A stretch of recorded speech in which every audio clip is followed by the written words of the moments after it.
très souvent dans les relations internationales, les ventes d'armes sont un peu vues comme un objet de fantasme, d'intérêt un peu exotique. Il y a une dimension aussi un peu fantasmagorique sur tout ça. Le problème étant que des ONG comme Amnesty International, qui travaillons nous sur les droits de l'homme, on a très rapidement, à partir de la fin des années 80, réalisé que la plupart des violations des droits de l'homme étaient liées à l'utilisation d'armes à feu. Donc 60% des violations des droits de l'homme sont liées à l'utilisation d'armes à feu. Donc nous, Amnesty International, nous ne sommes pas opposés au commerce des armes. Nous n'avons pas de position allant contre le commerce des armes. Nous avons une position allant contre ce qu'on appelle un commerce irresponsable. C'est-à-dire que des puissances productrices et exportatrices puissent transférer des armes vers des acteurs qui ne respecteront absolument pas les règles du droit international humanitaire de base lorsqu'on mène une guerre ou les droits de l'homme lorsqu'on est hors conflit, par exemple dans une situation de répression interne comme en Égypte. Parce que lorsque vous utilisez des armes, il y a des règles à respecter. Ce sont les conventions de Genève, notamment en temps de conflit, les lois de la guerre. On ne peut pas attaquer n'importe comment. Il faut protéger les civils. Il y a des règles d'engagement à respecter. Et de la même façon, lorsque l'on parle de situation interne, il y a des règles d'engagement de la force que les policiers, par exemple, doivent respecter. On ne peut pas recourir de façon excessive à la force, comme on dit en droit. Vous devez respecter, par exemple, les principes de légitime défense. Et donc, c'est pas du tout ce qu'on a vu, par exemple, lors de la répression égyptienne. Le massacre de la place Rabia en août 2013, c'est 1000 morts, un peu plus de 1000 morts en une journée, parce que les forces de sécurité du ministère de l'Intérieur ont tiré à vue sur la population et ont tiré des balles réelles. Donc tout l'objet d'Amnesty International a été, ces dernières années, d'œuvrer à faire évoluer le droit international, pas tout seul, avec d'autres ONG internationales, pour instaurer un cadre empêchant des transferts d'armes que l'on considérait comme irresponsables et qui, dans le cadre de l'instrument qui a été adopté, donc le traité sur le commerce des armes que l'on va voir, peuvent devenir illicites. Et le Yémen est un peu aujourd'hui malheureusement un cas emblématique de ce changement de paradigme qui n'a pas encore abouti, où on a un cadre international qui vient tenter de responsabiliser les ventes d'armes, et en même temps où on voit que ça ne fonctionne pas réellement encore, puisqu'il y a un afflux d'armes considérable dans cette région du monde, le Moyen-Orient, les pays du Golfe, et évidemment tous ces pays engagés dans la coalition. Alors on va commencer par une petite vidéo qu'on a réalisée donc, sur la question des ventes d'armes de la France au Yémen, enfin à l'Arabie Saoudite et aux Émirats Arabes Unis. Depuis 2015, un conflit fait rage au Yémen. Il s'agit de l'une des plus grandes catastrophes humanitaires au monde.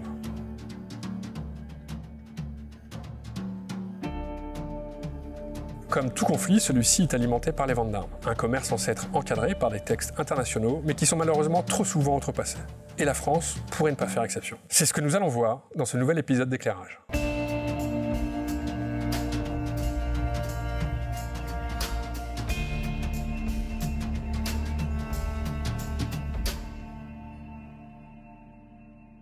Tout a commencé le 25 mars 2015. Une coalition internationale, emmenée par l'Arabie Saoudite, lançait les premières frappes aériennes contre le groupe armé les Houthis au Yémen. Tempête décisive, tel est le nom de cette opération militaire visant à soutenir le président yéménite en place, Abdrabbuh Mansour Hadi. Il s'agit du tournant international dans une guerre civile qui oppose les Houthis, des rebelles chiites, et les partisans du gouvernement. Depuis, le conflit n'a fait que s'intensifier et s'est même propagé à l'ensemble du Yémen, le plongeant dans une situation humanitaire catastrophique. Je suis Hélène Leger, je suis responsable Maghreb-Moyen-Orient à l'Action des chrétiens pour l'abolition de la torture. Donc le Yémen est en proie à un conflit depuis mars 2015. On couvre beaucoup le conflit syrien et à raison, le conflit birman, etc. On parle assez peu du conflit yéménite alors que les effets humanitaires sont absolument dramatiques pour la population civile. Un exemple, c'est que selon les Nations Unies, selon l'UNICEF, un enfant meurt toutes les 10 minutes au Yémen. Plus de 8 millions de personnes sont au bord de la famine. Environ 55% des installations sanitaires, donc des hôpitaux et autres centres de soins, ne fonctionnent plus. À ce stade, vous vous demandez sûrement quel est le lien avec la France. Petit rappel tout d'abord, la France est le 3e exportateur d'armes au monde et compte parmi ses principaux clients l'Arabie Saoudite. Ce même pays en charge de la coalition internationale soutenant le président Hadi. Amnesty International et l'ACAT ont voulu mener l'enquête sur cette question sensible, les ventes d'armes de la France. On partait d'un soupçon d'illégalité des ventes d'armes, des exportations d'armes de la France vers l'Arabie Saoudite et les Émirats Arabes Unis, mais c'est un sujet très technique et donc on voulait confier cette analyse et avoir une analyse vraiment détaillée de cette question juridique et la confier à des gens dont c'est le métier, à savoir un cabinet d'avocats. L'idée était simple. Au regard du droit international, les ventes d'armes de la France à l'Arabie Saoudite et aux Émirats Arabes Unis étaient-elles légales? La thématique, c'était d'essayer d'analyser au regard du droit international existant la légalité ou l'illégalité d'ailleurs des ventes d'armes françaises à l'Arabie Saoudite et aux Émirats Arabes Unis dans le cadre du conflit yéméni. Joseph Bréham est avocat au cabinet Ancil qui a réalisé l'expertise légale des ventes d'armes de la France. Pour faire la version courte, il y a deux instruments principaux dans ce cadre juridique international, ce que l'on appelle le TCA, le traité sur le commerce des armes, et un deuxième instrument qui est la position commune européenne. Le traité sur le commerce des armes est un ensemble de règles internationales. Il vise à empêcher que les armes ne tombent entre de mauvaises mains et ne servent à commettre des atrocités telles que des crimes de guerre. La France l'a signé et ratifié. Quant à la position commune européenne, c'est un tant soit peu la même chose au niveau européen. En tant qu'État membre, la France doit la respecter. Dès lors que des violations graves du droit international humanitaire sont commises, on ne peut pas autoriser l'exportation ni livrer de matériel militaire à ces deux pays, dès lors que ce matériel militaire peut être utilisé pour commettre ces violations.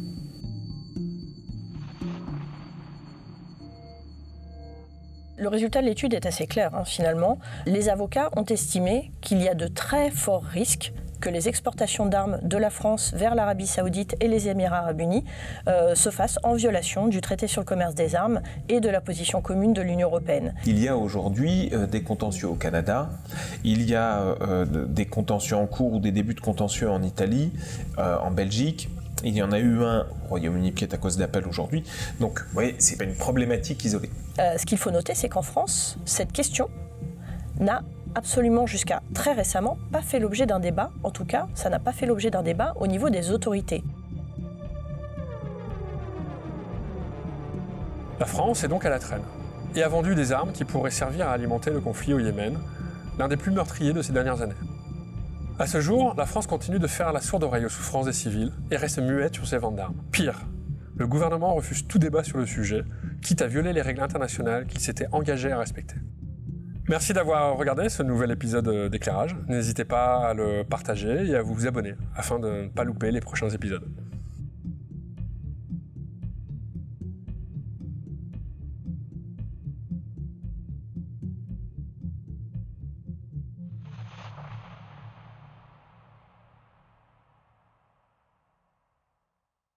Je vais essayer de vous présenter un petit peu les enjeux juridiques liés aux ventes d'armes et qui aujourd'hui ne cessent de monter un peu partout dans le monde, tout en faisant le lien avec le pourquoi du comment, c'est-à-dire les violations du droit international. Alors, c'est bien. Ah, c'est bon. Tout à l'heure, vous avez évoqué la première guerre du Golfe.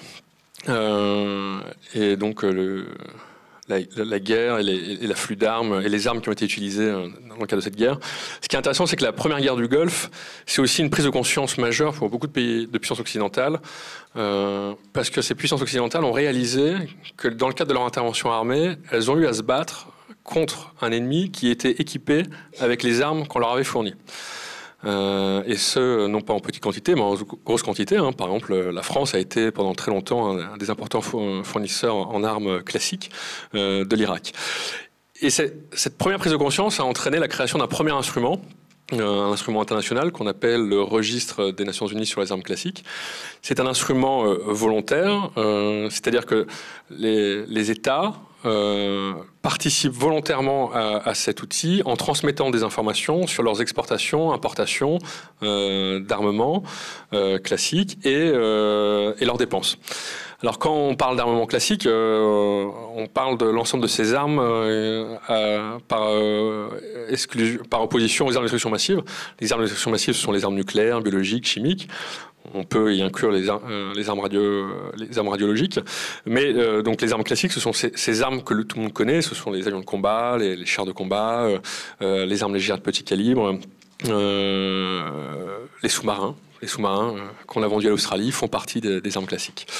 Donc ce sont toutes les armes qui sont utilisées dans le cadre d'une guerre conventionnelle et qui sont qui fonctionnent à la base de poudre et d'explosifs en fait. Suite à la mise en place de ce registre des Nations Unies, aujourd'hui, c'est un registre qui a un peu du mal à vivre. Même la France n'y participe pas systématiquement. Amnesty et d'autres ONG, on s'est mobilisés pendant des années, pendant plus de 20 ans, pour que naisse un instrument international qui non pas interdise le commerce des armes, mais l'encadre. Parce que le constat de départ, c'est que finalement très peu de pays avaient des réglementations pour encadrer la façon de faire le commerce des armes et donc d'exporter des armes et se soucier peu finalement des conséquences des transferts. Donc on s'est mobilisé pendant des années pour qu'un traité sur le commerce des armes voie le jour. Ce traité sur le commerce des armes est entré en vigueur en décembre 2014. C'était le premier instrument universel qui, on va le voir, encadre les ventes d'armes dans le monde. Mais avant, déjà au niveau de l'Union européenne, existait ce qu'on appelle la position commune de l'Union européenne, qui définit les règles communes régissant le contrôle des exportations de technologies et d'équipements militaires. Donc c'est un nom un peu barbare, mais cette position commune était à la base en fait un code de conduite adopté en 1998 par les États membres de l'Union européenne et qui déjà visait à responsabiliser les ventes d'armes. Dans le cadre de cet instrument, les États s'engagent à ne pas vendre des armes, par exemple, s'il existe un risque que les armes qu'ils s'apprêtent à vendre peuvent servir à commettre des violations graves des droits humains ou du droit international humanitaire. Donc il y a déjà ce souci qui existe. Le traité sur le commerce des armes est finalement un développement au niveau universel de la position commune. Alors, au niveau national, la France, elle, avait déjà un cadre juridique qui existait. Le cadre juridique français en matière de vente d'armes est ancien puisqu'il remonte à 1939. C'est en 1939, juste avant l'entrée en guerre de la France, avec le succès que l'on connaît dans le cadre de la Seconde Guerre mondiale, que la France se dote d'un cadre juridique pour contrôler sa production et ses ventes. Alors, le traité sur le commerce des armes, c'est l'un des principaux instruments aujourd'hui pour réguler les ventes d'armes. Ça, c'est l'état des lieux de tous les États qui sont partis au traité. Donc en bleu foncé, vous avez tous les États qui ont ratifié, et en bleu ciel, les États qui ont signé. Comme on peut le voir, il reste quand même de grosses zones qui ne sont pas concernées par le traité, notamment la partie asiatique. Amérique latine, très bien couvert. Amérique du Nord, les États-Unis l'ont signé, malgré tout. Le continent africain, c'est assez partagé, alors que ce sont des pays qui s'étaient mobilisés pendant très longtemps pour qu'il y ait ce traité sur le commerce des armes. Donc on voit que les pays d'Afrique francophone, d'Afrique de l'Ouest, ont rejoint en grande partie le traité. Et puis évidemment, les pays de l'Union européenne. Les pays de l'Union européenne avaient déjà une position commune qu'on a évoquée il y a quelques instants. Donc rejoindre le traité sur le commerce des armes n'était pas un souci pour eux. Donc il reste beaucoup à faire. Il y a aujourd'hui 99 États partis au traité sur le commerce des armes. Et donc tous les plus grands producteurs d'armes ne sont pas adhérents à ce traité. Par exemple, la Russie n'en fait pas partie, la Chine n'en fait pas partie, les États-Unis n'ont fait que le signer. Alors, ce qui est intéressant, c'est parce que les États-Unis l'ont signé, Israël l'a signé. On est dans la logique d'influence que vous présentiez tout à l'heure. À l'inverse, l'ensemble des pays arabes n'ont jamais voulu entendre parler de ce traité. Et notamment par exemple les Saoudiens, les Qataris, je me souviens pendant les négociations, se cachaient derrière l'Égypte, et c'est l'Égypte qui prenait systématiquement la parole pour dire que ce traité est une aberration et que si les pays arabes devaient rejoindre le traité, il fallait que les pays producteurs d'armes, donc les puissances occidentales, envisagent de baisser leur production d'équipements, et qu'il était inconcevable que dans le cadre d'un traité sur le commerce des armes, les États fournisseurs prennent en considération la façon dont ces États respectent les droits de l'homme dans leur pays ou le droit international humanitaire pour leur accorder ou non des ventes d'armes. Effectivement, les Égyptiens, qui sont très connus pour leur grand respect des droits humains, voyaient d'un mauvais œil le fait qu'on puisse utiliser ce levier-là pour leur refuser des ventes d'armes. À l'heure actuelle, seule la Jordanie a signé le traité. Donc on le voit, grosse zone d'ombre. Alors, je ne vais pas revenir sur le traité dans tous ses détails, mais ce qu'il faut retenir de ce traité, c'est que Il propose deux choses. Premièrement, un cadre, c'est-à-dire que les États qui rejoignent ce traité ont l'obligation de mettre en place un cadre juridique national, donc de mettre en place un système national de contrôle. Parce que dans beaucoup de pays, vous n'avez pas de système national de contrôle. La plupart des puissances productrices et exportatrices, les principales, en ont, construites au fil de l'histoire, mais beaucoup de pays qui sont par exemple des pays de transit ou des pays de transbordement n'ont pas de système de contrôle. Donc l'idée, c'est que chaque pays mette en place un système de contrôle. Plus vous mettez en place un système de contrôle, un peu partout, plus vous réduisez les possibilités de commerce illicite et de trafic. Et dans un second temps, le traité vise à responsabiliser les vendeurs d'armes. Et in fine, les acheteurs. C'est-à-dire que le traité dit, oui, les États ont le droit d'acheter et de vendre des armes. C'est un droit qui est reconnu par le droit international, par la Charte des Nations Unies. C'est la légitime défense individuelle, collective. Donc, parce que vous avez le droit de défendre votre territoire, le droit de défendre donc, vos populations, vous avez le droit de vous armer. Par contre, à partir du moment où vous avez le droit d'utiliser la puissance régalienne et donc la force, qui peut être meurtrière, vous avez une responsabilité. Et cette responsabilité, c'est de faire en sorte de respecter le droit international et les droits de l'homme et les droits internationaux humanitaires. Et d'ailleurs, quand un pays comme la France donc, est signataire et a ratifié les conventions de Genève, la France a la responsabilité de respecter ce cadre juridique, mais elle a la responsabilité de le faire respecter aussi. C'est-à-dire que quand la France a des relations avec un pays quelconque, que ce pays par exemple est engagé dans un conflit, et parce que aussi elle est membre permanent du Conseil de sécurité, sa responsabilité c'est de s'assurer dans son dialogue bilatéral avec cette puissance que cette puissance respecte les normes de base du droit international humanitaire, et notamment par exemple le fait de ne pas bombarder des hôpitaux ou des écoles. Donc le traité va mettre en place un certain nombre de critères. Donc il y a d'abord un premier aspect qui est de dire vous n'avez pas le droit de vendre des armes évidemment quand il y a embargo. Alors on va le voir, il y a un certain nombre d'embargos dans le monde. Ça c'est l'ensemble des embargos actuels, principalement en Afrique, mais aussi en Asie et en Eurasie.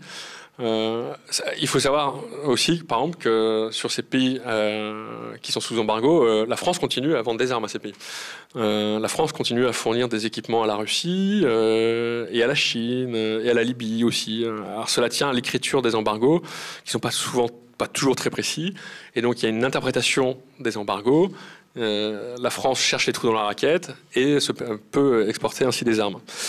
Donc le traité va répéter ces éléments de base, qui est de dire on n'exporte pas quand il y a embargo, mais également, dans un second temps, à partir du moment où il n'y a pas d'interdiction parce que pas d'embargo, vous devez considérer dans le pays acheteur la possibilité que les armes puissent servir à commettre des violations graves des droits humains ou du droit international humanitaire. Alors on est sur la notion de risque. Le traité ne dit pas, n'explique pas que vous devez interdire l'exportation d'armes si vous avez déjà la preuve que vos armes ont pu servir à commettre des atrocités. Non, le traité, c'est un peu le principe de précaution. Il vient établir un principe consistant à dire vous devez évaluer la possibilité qu'un jour ou l'autre, les armes que vous allez vendre puissent servir à commettre des violations graves du droit international. Donc l'idée du traité, in fine, et c'est la première fois que c'est écrit dans un traité, c'est de réduire la souffrance humaine. C'est l'un des objets et buts de ce traité, c'est de faire en sorte de protéger les populations civiles, que ce soit dans une situation interne ou dans le cadre d'un conflit armé international.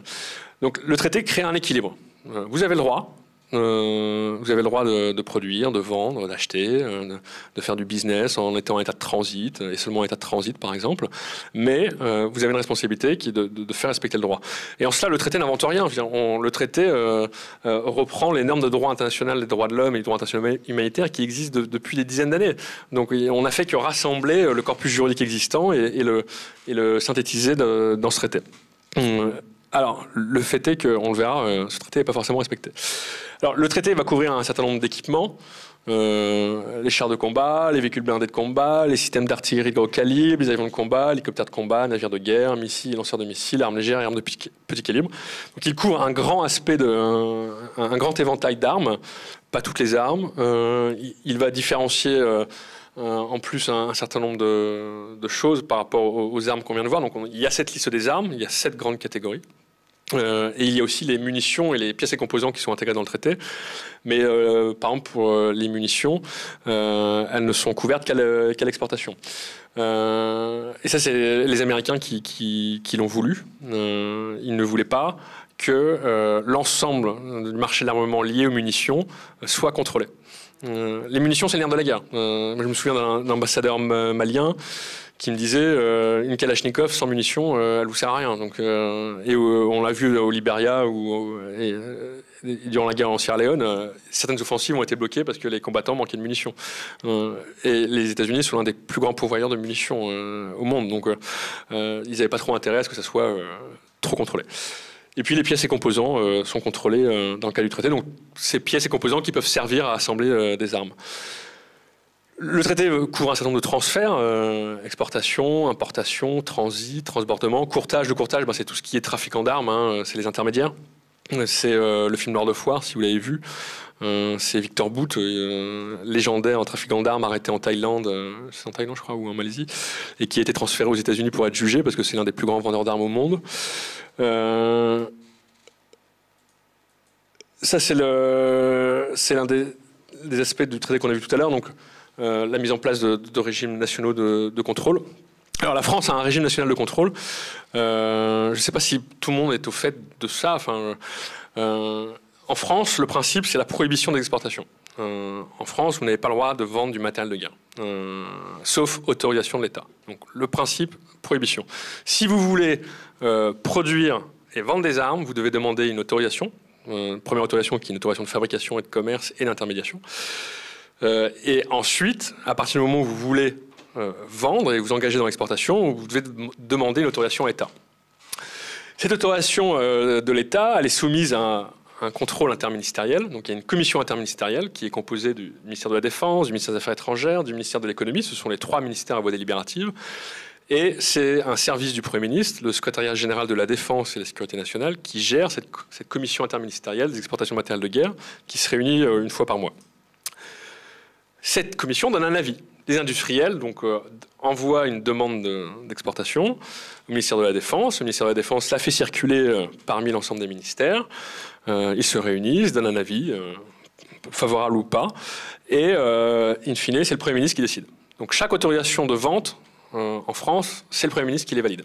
Donc c'est une autorisation politique. Ce n'est pas seulement un acte commercial, c'est un acte fort politiquement. Donc ça, c'est le système aujourd'hui, alors on ne va pas rentrer dans le détail, mais c'est un système de licence unique. C'est un peu la tendance aujourd'hui. Dans les grandes puissances exportatrices, on fait des systèmes de licence uniques, c'est-à-dire qu'on vous accorde une licence pour à la fois faire de la prospection, ensuite passer commande et ensuite vendre des armes.